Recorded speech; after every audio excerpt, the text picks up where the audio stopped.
Hello po, magandang araw mga farmland. Nandito po ako sa property located po sa Pila, Laguna. So, ang property po ay sa ngayon, daang tao lang iskinita dyan sa area diyan. Tapos, ayan siya. May bahay, may mga manok na alaga at may mga fruit bearing. Yan, kung saan nandyan yung bakod na yero, hanggang doon po yung property. Tapos, ang shape niya is rectangle. Tabi siya ng irrigation. Pero dahil dito po kami dumaan, galing kami dyan sa kabila, kaya kailangan naming tumawid ng tulay. Pero dun po sa likod may pwede pong kuhaan ng right of way. Kaya lang hindi na nga po nag-intindi yung may-ari ng lupa na kuhaan ng right of way kasi ibebenta na lang po niya. Ang owner po ay nasa abroad. So wala po dito sa Pilipinas. Ayan, tatawid po dyan, diretso po doon sa property. Yan po yung may bahay. Ang presyo po ng may-ari ng lupa ay 1.5 million negotiable.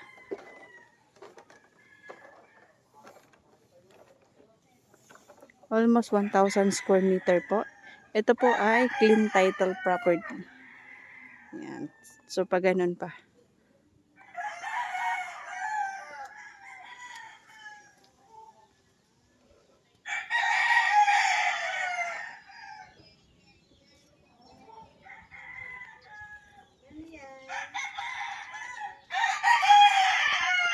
Yan sa may si Lola, Lola.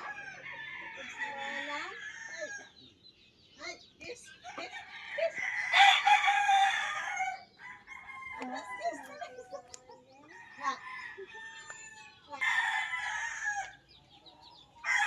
May mga alaga po silang mga manok. May rambutan, niyog, lansones. So, hanggang dyan po yung property. Meron pong bakod na yero.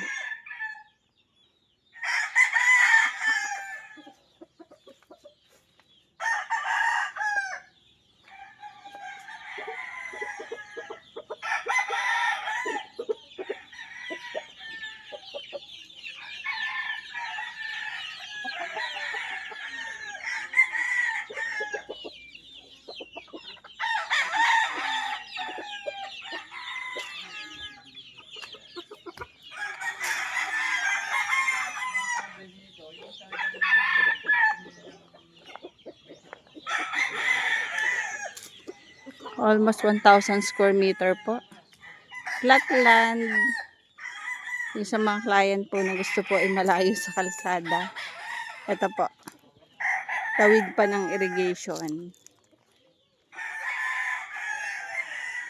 And ang possible po, kung bibili po ng right of way, dito po sa likod, makakakuha po dyan sa likod. Kailangan lang po kausapin yung lot owner na nasa likod.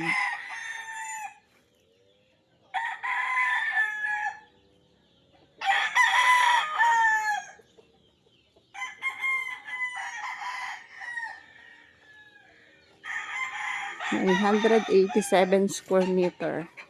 May bahay, clean title.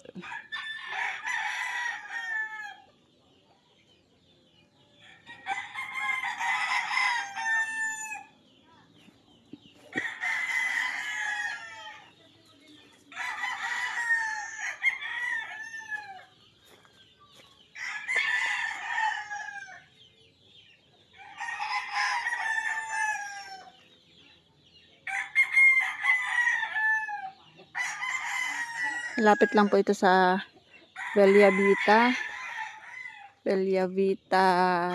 subdivision.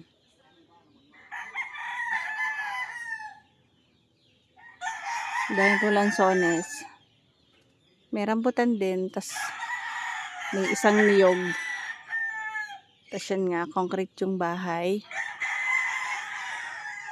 May linya ng kuryente, may signal ng cellphone. May source ng tubig, may sarili silang deep well.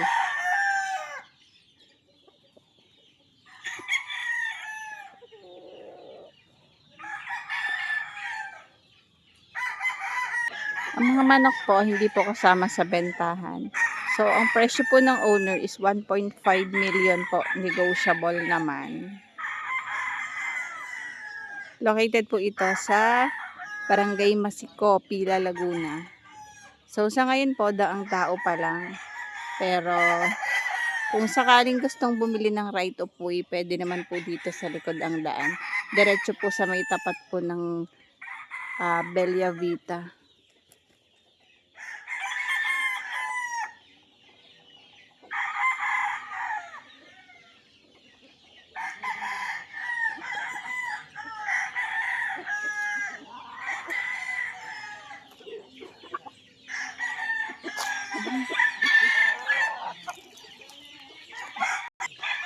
So, tayo, pasukin natin ang loob ng bahay. Ito ay 2 kwarto.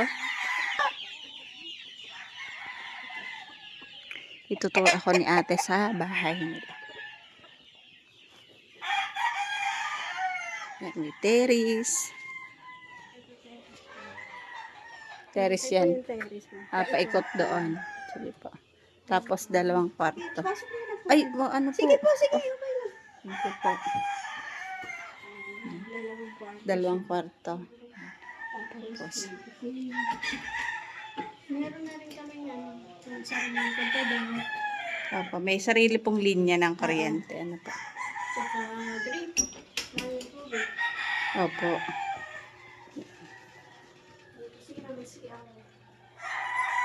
Yan po yung CR. Ito yung kitchen nila. Tapos connected po palabas ng bahay. So,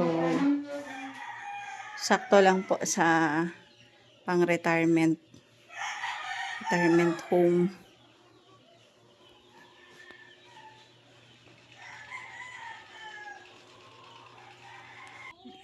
So, paano mga farmland? Bye-bye po.